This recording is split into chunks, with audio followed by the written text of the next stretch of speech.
the sun goes down and the moon comes up, I need you to sneak into the city. Go see the alchemist and get me what I need. I'll need the toenails of a dead man, eye of newt, 6 pubic hairs from a virgin, and a nice coffee. Vanilla, not that hazelnut crap. And if the Inquisitors catch you, I'll need you to eat this piece of poisoned meat so you can't tell them it. If the Inquisitors catch you!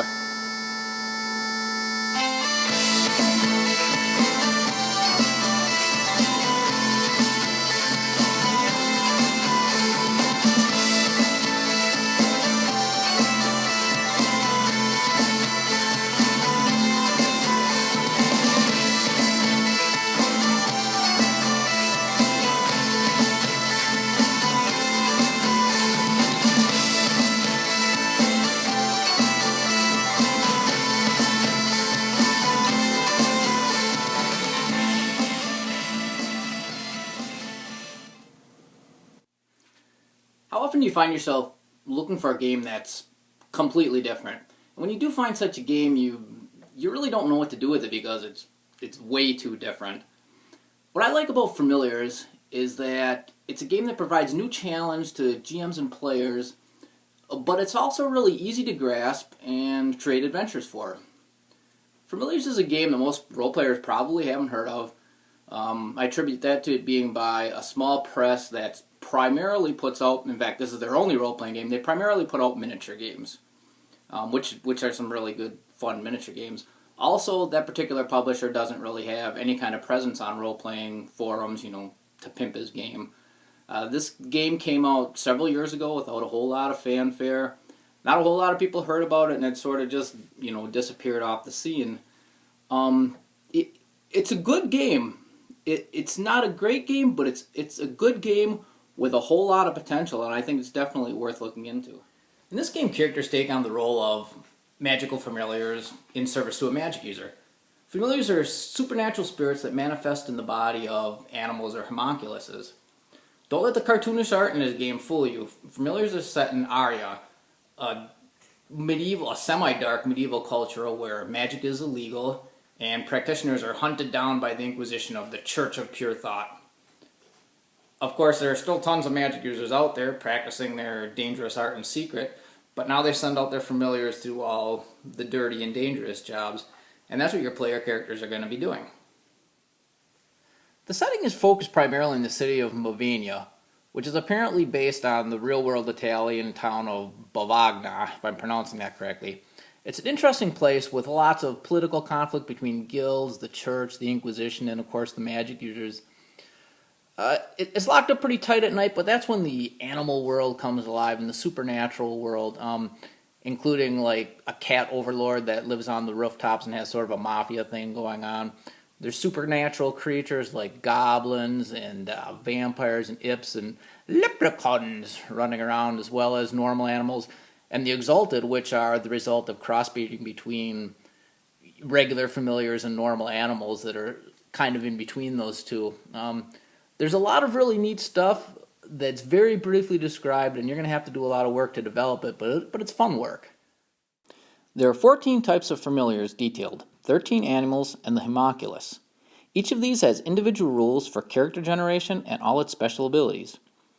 Characters have 5 basic attributes: dexterity, strength, mind, aura, which is charisma, will, and magical power, and perception. Each familiar type has a different number of points and unique restrictions when assigning values to these attributes, but scores usually average in the 1 to 7 zone. Characters also have 3 secondary attributes: size, speed, and the unfortunately named humps, which is an acronym for Help Us Master Points. These are used to form dangerous telepathic link to the character's master in the toughest of times. Each character will have a list of gifts, some of which are natural animal abilities, like a bat being able to fly, and some will be magical powers like invisibility or omen or spirit form. Some characters may have flaws. The game's core mechanic is the rule of 13. Roll 2 6-sided dice, add the character's relevant attributes, subtract the action's difficulty modifier or any situational modifiers, and if you get a result of 13 or better, the action is successful. Opposed actions are the same, with the highest roll winning.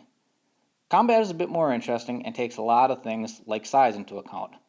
To hit someone, you make an opposed dexterity roll, adding your opponent's size as a modifier. Any doubles that hit cause criticals, which include more damage, knockdowns, or knockouts. If you hit, you roll 2d6 for damage, adding your strength and the difference in size between you and your opponent, and consult a table. The various results have different effects, including cumulative negative modifiers, unconsciousness, or death.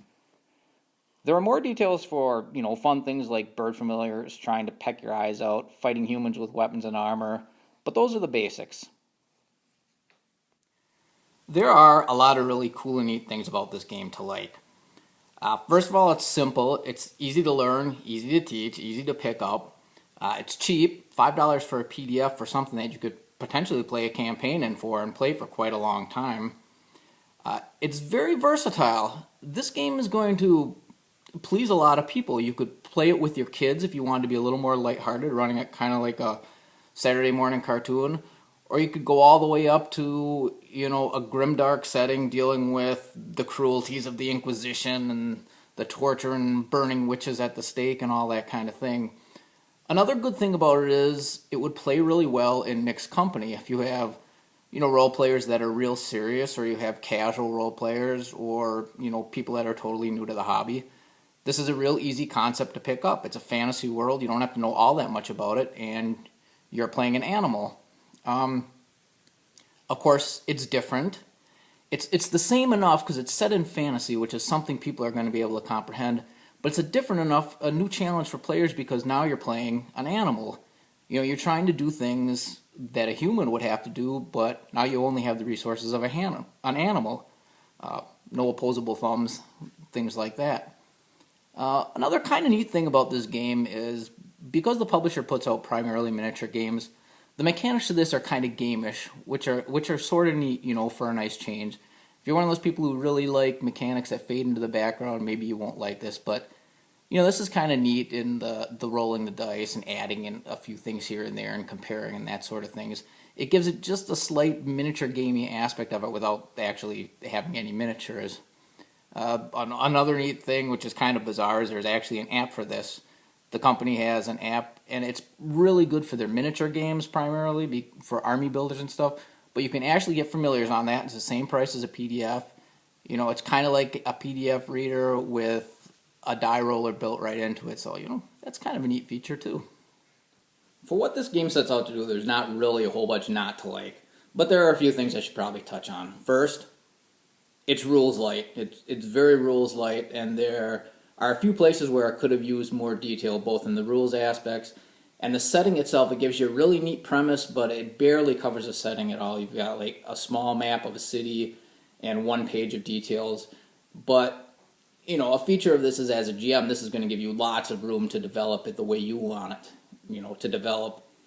There's a little problem with editing. It could be a little sharper. There's a few places, it might be a language thing, but there's a few places where some of the sentences are a bit confusing to read. Another potential problem might be selling this to your group. Like I said, this can be a real serious grimdark game if that's the direction you want to go with it, but you're still talking about playing animals, and I know a lot of people are going to look at this, furry's game, kid's game, I don't want to play this, I'm playing an animal. It's really not like that. It's really a neat role-playing challenge, but some players are going to be kind of closed-minded about that. Another potential problem is there's no supplementation out for it. This game came out quite a few years ago, and there's a couple, promises or implications in the rules themselves saying, we're going to have more familiars in future supplements, or we're going to, develop this idea in future supplements. And I'm guessing, sales weren't as good as their miniature games, so those supplements all got put on the back burner. But, I like this game, and I'm hoping that this review will make some more people check it out. And maybe if the sales shoot up like that, the publisher will come out with those supplements, and I'd like to read them. So yeah, Familiars is a little game with a whole lot of hidden potential. If you're looking for fantasy that's a little bit different, and if you're the kind of GM who likes to take a cool idea or a premise and really run with it and make it into something special, this could be a really great game for you that provides a really memorable experience. I give it 2 paws up. Good job. Good job. Hazelnut? Really? What'd you do with those pubic hairs?